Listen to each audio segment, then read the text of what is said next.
Palakkad assembly മണ്ഡലമാണോ ചോദിച്ചത്? ഒരു സംശയവും വേണ്ട, നല്ല ഭൂരിപക്ഷത്തിന് UDF പാലക്കാട് നിയോജകമണ്ഡലത്തിൽ വിജയിക്കും. തുടക്കത്തിൽ ചില ആശങ്കകളൊക്കെ പലരും പ്രകടിപ്പിച്ചെങ്കിലും ആദ്യഘട്ടത്തിൽ തന്നെ മുന്നേറിയ രമേശ് പിഷാരടി അവസാന റൗണ്ടിലെത്തുമ്പോഴേക്കും കഴിഞ്ഞ ഭൂരിപക്ഷത്തിനോടൊപ്പം എത്തും.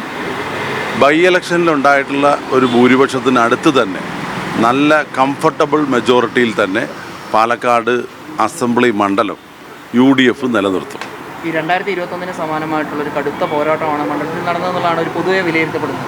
അത് പൊതുവെ പാലക്കാട് ജില്ലയിലും നല്ല ശക്തമായ മത്സരമാണ് നടന്നിട്ടുള്ളത്. കഴിഞ്ഞ തെരഞ്ഞെടുപ്പിലുണ്ടായിട്ടുള്ള ഒരു അപ്പർ ഹാൻഡ് LDF നിങ്ങൾക്കറിയാം, 12-ൽ 10 സീറ്റും LDF ആണ് ജയിച്ചത്.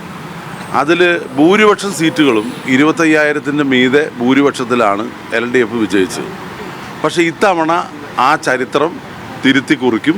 UDF അതിശക്തമായ ഒരു മുന്നേറ്റമാണ് ഈ തെരഞ്ഞെടുപ്പിലുടനീളം കണ്ടിട്ടുള്ളത്.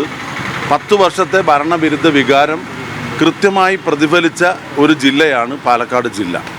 2 മന്ത്രിമാരുണ്ടായിട്ടും പാലക്കാട് ജില്ലയിലെ കർഷകരുൾപ്പെടെയുള്ള പൊതുസമൂഹത്തിന് ഈ ഗവൺമെൻറ് ഒന്നും ചെയ്തിട്ടില്ല എന്നുള്ള വളരെ വ്യക്തമായിട്ടുള്ള വിമർശനമാണ് തെരഞ്ഞെടുപ്പിലുടനീളം ഉണ്ടായിട്ടുള്ളത്. അതുകൊണ്ട് ഗവൺമെൻറ് വിരുദ്ധ വികാരം ഒരു ഭാഗത്തും, അതുപോലെ LDF നേതൃത്വം നൽകിയിട്ടുള്ള CPM-ലെ അന്തഛിദ്രവും അഭിപ്രായ വ്യത്യാസവും അതിരൂക്ഷമായ ഒരു കാലഘട്ടമായിരുന്നു ഈ കഴിഞ്ഞ ഏതാനും മാസങ്ങൾ.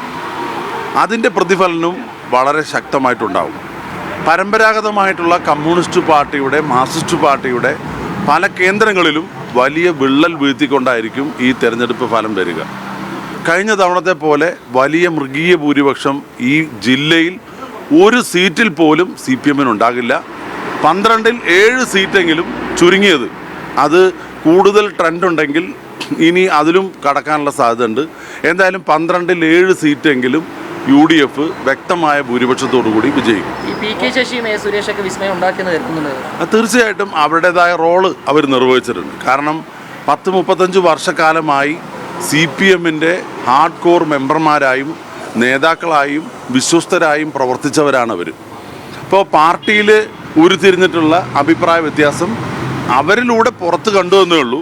ഇവർ മാത്രമല്ല, ഒരുപാട് പ്രവർത്തകർ CPM വിട്ട് CPM-ൻ്റെ പ്രത്യയശാസ്ത്രങ്ങൾക്ക് വിരുദ്ധമായി പ്രവർത്തിക്കുന്ന നേതൃത്വത്തിൻ്റെ നിലപാടിനെതിരായി അതിശക്തമായി പ്രതികരിച്ചിട്ടുണ്ട്. അത് വോട്ടാവും എന്നുള്ള നല്ല പ്രതീക്ഷയിലാണ് ഞങ്ങൾ.